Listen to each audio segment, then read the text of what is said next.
this episode of Verna's Adventures, we take you on a journey to the abandoned ruins of South Australia.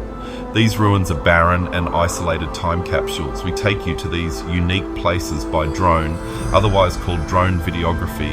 The Great South Australian region offers ghostly ruins of a past now etched in decay and abandonment. I bring you the homesteads, the old estates, the farmhouses which have ceased to operate and are now only an image of a dying past. I fly over the diverse and unique homes of an unexplored region of South Australia.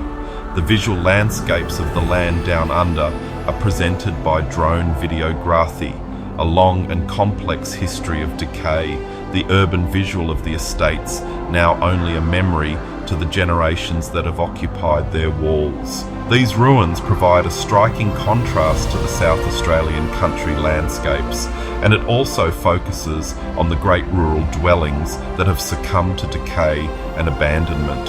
There are dozens of old colonial homesteads and farmhouses which have failed when the above average rainfall stopped, leaving no choice to leave the past behind.